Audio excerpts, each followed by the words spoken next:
영화 파묘. 예고편으로 접하시거나 영화관에서 보고 오신 분들 많으시죠? 저도 지난 주말에 영화를 관람하고 왔는데요. 배우분들의 연기가 정말 대단하더라고요. 김고은 씨의 굿을 펼치는 장면도 정말 대단했고, 최민식 씨는 정말 영화 내내 손에 땀을 쥐게 하시는 명연기를 보여주셨던 것 같습니다. 유해진 씨, 이도현 씨의 연기도 정말 너무 좋았고, 또 제가 무서운 컨텐츠를 다루다 보니까 개인적으로 영화 자체가 너무 재밌게 느껴졌습니다. 또 보고 싶을 정도로요. 그래서 제가 생각난 이야기가 한 가지 있어서 오늘은 그 이야기를 준비해봤습니다. 오늘 이야기는 제 지인에게 들었던 이야기입니다. 그래서 평소보다는 조금 더 설명체로 진행될 수 있는 점 이해 부탁드릴게요. 지금부터는 제 지인의 시점으로 이야기를 진행해 드리도록 하겠습니다. 제가 어렸을 때 경험했던 일이에요. 어쩌면 저희 집안의 약간 수치스러운 일이라고 여겨질 수도 있고, 사람이 이렇게까지 할 수가 있구나 싶은 이야기이기도 합니다. 제 나이대를 밝히기는 좀 그렇지만 아마 이야기를 들으면서 저와 비슷한 동년배이신 분들은 맞아 그런 시절이 있었지 하실 건데요. 저희 집은 친할아버지는 한 분이시지만 할머니는 두 분이셨습니다. 어린 시절에 할아버지 댁에 가면 항상 곱고 젊으신 저희 할머니가 저를 맞이해 주셨어요. 할아버지와 저희 할머니의 사이는 참 좋았지만 특이한 점이 두 가지 있었습니다. 첫 번째는 오래된 한옥집에 사랑방이라고 불리는 손님방이 있었는데, 그곳에 몸이 아프신 제가 큰할머니라고 부르던 할머니 한 분이 계셨고, 그분이 사실 저희 할아버지의 본처이셨던 거죠. 또 두 번째는 그런 이유 때문에 저희 할머니의 핏줄인 저희 아버지와 며느리인 저희 어머니, 또 손주인 저는 항상 명절이 다가오기 며칠 전 혹은 며칠 후에나 할아버지 집에 방문을 했었던 점입니다. 다른 고모들과 마주치면 항상 소동이 일어났기 때문에 어쩔 수 없는 결정이었을 겁니다. 어린 시절부터 제게는 너무 익숙한 일이었기 때문에 저는 별다른 불만이 없었어요. 그저 가족 간에 화기애애한 한 명절의 사이즈가 조금 소박했을 뿐이죠. 항상 사랑방에 계시던 큰할머니, 저희 식구가 할아버지 집을 찾을 때면 그 방에서 나오시는 적이 거의 없으셨습니다. 몸이 안 좋으셨기 때문이기도 했지만 지금 생각해보면 저 같아도 마주치기 싫었을 것 같아요. 어쩌다 저를 마주치는 때가 있었는데 그때마다 항상 품에 넣고 계시던 박하사탕 하나를 제 입에 넣어주시곤 하셨어요. 그러면서 네가 무슨 죄가 있겠니? 너는 아무것도 모르지?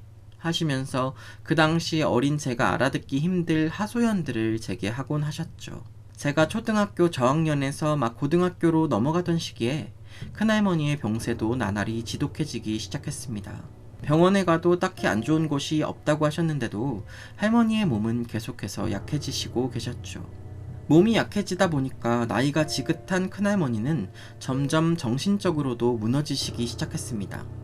하루는 할아버지 집을 찾은 어느 날 조용하던 사랑방 문이 획 열리고 그 추운 겨울 날씨에 메리아스와 속옷만 입은 차림새로 방을 뛰쳐나와서 마당을 이리저리 돌아다니시며 큰 소리로 알 수 없는 울음소리를 내시고 바닥에 주저앉아 통곡하시는 큰할머니를 본 적이 있습니다. 원통해서 못 간다. 원통해서 내 저 쌍놈의 것들 다 죽이고 그때야 맘 편히 눈을 감지. 고함을 치면서 저희 할머니를 노려보는 큰할머니. 할머니는 그런 큰할머니에게 달려가 성님, 내가 미안해요. 내가 그래도 자식들이 있는데 이런 꼴은 안 되잖아요. 저라고 원해서 그랬을까요? 그러게 아들 하나 낳으시지. 그랬으면 저도 이런 꼴 안 본다고요. 헐벗은 큰할머니를 큰 담요 같은 걸로 감싸시면서 그리 말하셨는데, 그제야 왜 할아버지에게 할머니가 두 분이 되셨는지 어렴풋이 눈치챘던 것 같습니다. 큰할머니는 결혼하시고 줄줄이 딸만 셋을 낳으셨고, 그게 문제가 되어서 저희 할머니가 집에 들어오시게 되었단 걸 말이죠. 시대가 시대였던 터라 아들을 원하는 집안이 대부분이었고, 저희 할아버지는 그런 사람들 중에서도 굉장히 완고한 분 중에 하나셨습니다. 대를 이어야 한다는 명분 하나로 큰할머니를 내치시고 아들 하나만 낳은 저희 할머니에게 온갖 애정을 행하시던 그런 분이셨죠. 정신없이 소리치며 분노를 표출하는 큰할머니에게 할아버지는 물 한 바가지를 끼얹으셨습니다. 지독하셨죠. 그 추운 날 아프신 분께 그렇게까지 하셔야 했을까요? 간간히 박하사탕을 입에 넣어주시고 등을 토닥여주시던 큰할머니의 마음씨를 저는 알고 있었기에 그 모습이 어린 마음에도 참 애렸습니다. 저것이 니들한테 그리도 중한 핏줄이지? 그렇다면 내가 그냥 못 보지. 내가 그냥은 못 봐. 웃음인지 울음인지 모를 소리를 더 뱉으시다가 할아버지 손에 끌려 사랑방으로 사라지셨습니다. 그래도 저를 보면 항상 옅은 미소를 지어주시던 분인데 선명하지 못한 동공으로 저를 가리키며 외치는 그 울부짖음에 어리고 아무것도 몰랐던 저임에도 등줄기에 소름이 돋았던 기억이 있습니다. 그렇게 큰할머니는 점점 정신을 놓으셨고 한 해 정도가 더 흘러서는 더 이상 살아있다고 표현하지 못할 정도로 거동도 못하시고 대소변도 가리지 못하게 되셨습니다. 동네에서는 치매에 걸렸다는 소문도 돌았을 정도였으니까요. 하지만 치매는 아닌 것 같았어요. 몸이 약해지셔서 참았던 분노가 터지신 느낌이었지 기억을 못하시거나 정신이 흐릿해진 느낌은 절대 아니었거든요. 저희 집에서는 그런 할머니를 요양병원에 보낼 작정도 있었던 것 같지만 무슨 일에서인지 그건 이루어지지 않았고 그 한 해를 꼬박 사랑방에만 누워 지내던 할머니를 위한 최악의 계획이 실행되고 있었습니다. 그건 바로 굿이었어요. 동네에서 유명하다는 한 무당을 불러와서 굿판을 벌이게 된 거였는데 보통 굿이라 하면 그래도 마당 정도의 크기의 여러 음식들과 상을 차려놓고 작두를 탄다거나 방울을 흔드는 그런 거일 텐데 그날 벌어졌던 굿은 아주 소박하게 사랑방에 상을 차려두고 행해졌습니다. 고모들은 참석하지 않았고요. 그저 저희 식구들과 할머니, 할아버지만 참석해 있었죠. 오랜만에 보는 큰할머니의 모습은 그냥 누워있는 산송장 같은 느낌이었습니다. 피부는 검게 변한 것처럼 보였고 그저 누워서 뻐끔뻐끔 숨만 쉬시는 것 같은 그런 느낌. 색동 한복을 입은 무당의 모습은 지금 생각해도 섬뜩할 정도로 뭔가 날선 기운이 있었는데 그런 모습을 보고 쫄아있는 제게 무당이 다가와서 괜찮아, 아가. 니네 할머니 이제 곧 좋은 곳 가실 거야. 그런 말을 하고는 굿하는 광경을 지켜보던 모든 가족들에게 외쳤습니다. 자, 이제 모두들 여기는 신경 쓰지 말고 평소같이들 지내시오. 이건 나와 저 할머니 둘의 일이니까 문고리가 닫히거든 그 근처에는 얼씬도 하지 말어. 방으로 쏙 들어가는 무당. 이 이야기를 들은 모두가 제각각 약속이라도 있는 것처럼 어딘가로 사라졌고 저도 엄마의 손에 이끌려서 부엌 어귀에 놓여진 상에 앉아서 좋아하지도 않는 과일이나 주워 먹고 있게 되었습니다. 그러면서도 작은 머리통으로는 계속해서 생각을 했죠. 저게 대체 뭐 하는 걸까? 이제 곧 좋은 곳에 간다는 말은 무슨 말일까? 귀 너머로는 조그마하게 들리는 방울 소리와 무당의 소리로 들리는 어떤 요상한 주문을 외우는 것 같은 소리만 들렸던 것 같습니다. 그렇게 반나절의 시간이 지나고 무당이 사랑방 문을 열고 나오는 소리가 들렸어요. 모두가 평온한 것처럼 있었지만 다들 귀를 예민하게 세우고 있었던 건지 그 소리가 들리자 벌떡 일어나는 모습들이 보였는데 무당은 할아버지를 제치고 엄마 아빠까지 모두 제친 후에 제 곁으로 와 주먹을 내밀었습니다. 받아. 이게 뭐지? 싶은 생각에 멍하니 무당이 내민 주먹만 보는데 제 손을 억지로 펼쳐 끌어다가 쥐어주는 박하사탕 하나를. 먹어. 맛있게 먹어. 이젠 알 거 아니야? 알 수 없는 소리를 하는 무당. 제가 입안에 박하사탕을 넣고 나니 갑자기 기운이 빠진 것처럼 자리에 풀썩 주저앉더군요. 그 곁으로 몰려들어서 어떻게 됐냐고 묻는 아빠와 할아버지. 잘 됐어. 잘. 며칠이면 가실 거야. 묘자리는 준비해뒀지? 할아버지를 쳐다보며 매섭게 묻는 무당. 그런 무당을 보고 세차게 고개를 끄덕이는 할아버지. 지금이었으면 그 상황의 대화들만 듣고도 그 굿이 무엇을 한 건지 대충이라도 알아들을 수 있었겠지만 어린 저는 전혀 몰랐습니다. 그 굿은 아프고 병들었지만 세상을 뜨지 못하고 힘들어하는 사람을 보내주는 그런 굿이었던 거죠. 이름이 있다고 들었었는데 지금은 그 이름이 무엇이었는지도 기억이 잘 나지 않습니다. 이제부터 벌어지는 일들이 차마 생각하기도 꺼내기도 싫은 기억들이기 때문이죠. 그렇게 굿이 끝난 후 이틀이 지나지 않아서 큰할머니는 돌아가셨습니다. 장례식 당일 동네 사람들이 수군거리는 소리가 들렸어요. 아, 이 집 할머니 너무 불쌍해. 아니, 딸 낳은 게 아무리 미워도 그렇지 어찌 사람을 저렇게 좁은 방에 가둬서 죽여. 그러니까 이 집 할아버지가 진짜 너무 무서운 사람이야. 무당까지 불러서 이 짓을 벌인 거 아니야. 다들 들었지? 겉으로는 아이고 명복을 빕니다 이러던 사람들도 뒤돌아서면 할아버지와 저희 집 흉을 보기 바빴죠. 고모들은 뒤늦게서야 그런 말들을 듣고 무슨 일을 벌인 거냐며 할아버지를 책망했고 저희 아빠와 엄마에게 온갖 음식들을 집어던지고 울고 불고 장례식은 그렇게 엉망이 되어버렸습니다. 그렇게 장례식이 끝나고 관이 무덤에 매장까지 되고 나서야 더 이상 사랑방에 아무도 있지 않구나 하는 실감이 들기 시작했습니다. 그렇게 시간은 흘러 중학교 입학을 앞둔 나이가 되었을 무렵 그 끔찍한 구판과 큰할머니의 장례식이 끝난 후 대략 1년 반 정도가 지났을 시기였어요. 곱고 젊던 저희 할머니는 점점 쇠력해져 가기 시작했습니다. 병원을 찾아도 이유 없는 병으로 아픔을 토하기 시작했죠. 그리고 제게도 변화가 생겼습니다. 매일 밤 이상한 악몽을 꾸게 된 거죠. 컴컴하고 아무것도 보이지 않는 어떤 좁은 공간에 갇혀서 누워있는 저, 그리고 계속해서 들리는 와그작거리는 소리. 처음에는 그게 무슨 소리인지 몰랐습니다. 그런 꿈을 꿀 때는 가위에 눌린 것처럼 아무런 움직임을 취할 수가 없었고 그저 좁은 어떤 공간에 갇혀서 끊임없이 들리는 그 소리만 제가 들을 수 있었죠. 어쩌면 악몽 같지도 않던 꿈이었지만 나날이 반복되는 꿈에 저의 무서움도 커져만 갔습니다.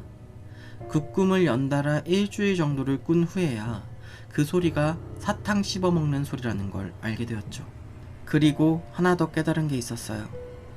점점 그 소리가 귀 가까이로 다가오듯 커지고 있다는 거.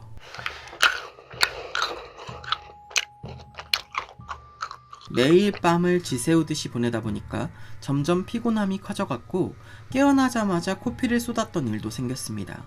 저를 지켜보던 엄마가 왜 그런지를 캐물었고 그제야 제가 꾸는 꿈에 대해서 이야기하게 되었죠. 엄마는 심상치 않은 그 꿈과 할머니의 병세 등을 토대로 이게 큰할머니와 관련이 있다는 결론을 짓게 되었고 저희는 그날 바로 할아버지 집을 찾게 되었습니다. 애가 계속 몇 날 며칠을 잠을 못 자고 이상한 꿈을 꾼대요. 아버님, 이거 아무래도 이상해요. 어머니 아프신 것도 그렇고 혹시라도 저희 애한테 무슨 해코지가 생긴 거 아니겠죠? 할아버지를 붙들고 거의 울먹이다시피 말하는 엄마를 보면서도 저는 멍하기만 했습니다. 그 당시 제게 중요한 건 그냥 그 꿈이 더 이상 절 찾아오지 않았으면 하는 그런 마음뿐이었거든요. 하루하루가 지날수록 커지는 사탕 씹는 소리와 그 끝에 들리는 미세한 웃음소리가 저의 피를 말려가는 기분이었습니다. 엄마의 말에 할아버지와 할머니도 전부 수긍을 한 건지 다시 한번 그 무당을 찾아가게 되었습니다. 그날은 저도 엄마 손을 붙들고 당집에 들어갈 수 있었죠. 밤마다 꿈을 꾼다고? 저를 바라보며 묻는 무당. 고개를 끄덕이는 저를 보며 뭔가 골똘히 생각을 하는 것 같더니 금세 화살을 할아버지에게 돌렸습니다. 몇 자리? 그냥 딱 한 단어로 몇 자리라는 말을 했을 뿐인데 할아버지와 할머니 또 저희 엄마 아빠가 움찔하는 것을 저는 느낄 수 있었습니다. 지금 나랑 장난하자는 거야? 내가 그렇게 안 된다고 했잖아. 큰 소리로 고함을 치는 무당. 저희 엄마는 그 소리에 무릎까지 꿇고서 빌어대기 시작했습니다. 저는 절대 안 된다고 했어요. 어머님도 이희도 그랬고요. 근데 아버님이 너무 고집을 하셔서 왜 저희 애가 이런 꿈을 꾸나요? 다 어른들 잘못이잖아요. 노했어. 이거는 그냥 노한 정도도 아니야. 산 사람을 죽여달라고 왔을 때부터 불안하더니 명줄이야 정해진 명줄보다 더 산 할망구니까 상관없다 해도 니들은 그 할망구 도끼가 배지 않던? 벌써 죽었어도 이상하지 않을 할망구가 그렇게 핏대를 세우고 아득바득 명을 이어가는데 그게 살고자 하는 의지로 보이더냐? 죽지 못하는 한으로 보이더냐? 고개를 수그리고 있는 어른들을 향해 고함을 치는 무당. 계속해서 말을 이어갔습니다. 내가 그렇게 안 된다고 했잖아. 요 자리만큼은 정해진 대로 가야 한다고. 살아서도 그 자리 못 차지하고 이를 바득바득 깔던 할멈인데 죽어서까지 그 자리 안 주면 큰일 낸다고 내가 그랬지. 이유는 그거였습니다. 묘자리. 큰할머니가 돌아가시고 원래 매장되었어야 하는 자리는 저희 선산의 중앙부에 미리 잡아둔 할아버지와 할머니가 나란히 누울 자리였죠. 그런데 할아버지께서는 살아서도 끔찍했던 인연, 죽어서까지 나란히 눕고 싶지 않으시다며 이미 수십 년 전에 정해진 할아버지의 옆자리가 아닌 선산의 으슥한 귀퉁이에 할머니를 모시고 만 겁니다. 무당은 구판이 벌어졌던 그날 묘자리에 대해서 신신당부를 했고 절대 정해져 있던 원래 그 자리에 매장을 해야지 다른 자리에는 안 된다고 으름장을 놓았다고 합니다. 하지만 눈앞에서 무당의 힘으로 할머니가 돌아가는 광경까지 다 목격을 하고서도 그런 기운 혹은 힘을 믿지 않으셨던 건지 본인 고집대로 아무 자리에나 할머니를 매장하신 거죠. 할아버지, 엄마, 아빠를 이끌고 할머니 묻힌 곳까지 가본 무당은 혀를 끌끌끌 차면서 저를 바라봤습니다. 이거 빨리 진행해야 돼. 아가, 꿈에 점점 들리는 소리가 많아지지. 제 머리를 쓰다듬으며 묻는 무당의 말에 어떻게 알았지? 하는 생각과 동시에 고개를 끄덕였습니다. 완성되기 전에 바로 잡아야 돼. 할망구가 애한테 할 말이 있나 본데 그거 다 듣고 나면 얘 원대로 못 산다. 빨리 잡아야 돼. 어른들을 향해 매섭게 소리치는 무당이 요구한 건 할머니의 묘를 이장하는 거였습니다. 원래의 자리를 찾아줘야 한다는 거였죠. 할아버지는 무당의 그 주문이 탐탁지 않은 표정이셨지만 이내 허락을 하셨고 그렇게 할머니의 묘 이장이 계획됐습니다. 손 없는 날로 정해서 준비된 이장은 작은 포크레인을 이용해 무덤을 파내고 관을 드러낸 후 뼈 조각들을 제자리에 맞추고 고인을 애도하는 시간을 가진 후에 새로운 자리로 들어가게 되는 평범한 순서였지만 그 현장을 차지하는 대부분은 고모들의 애타는 울음소리와 묵묵히 땅만을 바라볼 수밖에 없는 죄인이 된 저희 식구들의 탄식뿐이었습니다. 그렇게 꺼내어진 관에서 염을 위해서 뼈 조각을 맞춰가던 순간 지금까지도 소름이고 이게 어떻게 가능한지 모를 일입니다. 다 맞춰진 큰할머니의 뼈, 그리고 그 손에 쥐어진 무언가. 흰 손수건으로 쌓여진 거였는데 그 손수건을 펼쳐본 순간 저희 가족과 제 입에서는 하 하는 알 수 없는 소리가 튀어나올 수밖에 없었죠. 하얀 손수건에 감싸져 할머니의 손에 꽉 쥐어있는 그 무언가. 그 무언가는 바로 사탕이었습니다. 박하사탕. 시신이 백골이 될 정도의 시간. 아무리 손수건에 감싸져 있었다 한들 사탕이 녹지 않고 있는 것이 가능한 걸까요? 그렇게 큰할머니가 원래 예정된 선산 중앙부에 매장된 이후로 저는 지독한 악몽에서 해방되었습니다. 저희 할머니 또한 건강히 돌아와 여생을 즐겁게 즐기시다 돌아가셨죠. 지금은 이 이야기가 무섭지 않습니다. 다만 지독했구나. 큰할머니에게 행한 어른들이 벌인 일들이 참으로 지독했구나 하는 그런 생각만 남아 있습니다. 그리고 지금까지도 저는 사탕을 먹지 못합니다. 특히 박하사탕은 말이죠. 어떠셨나요? 파묘를 보고서 생각났던 저의 지인의 일화를 제가 들고 와봤는데 살아서 겪은 최악의 상황으로 생겨난 그런 깊은 한은 대를 거듭하고서도 화를 입힐 수 있다는 그런 생각이 드는 사건이었던 것 같습니다.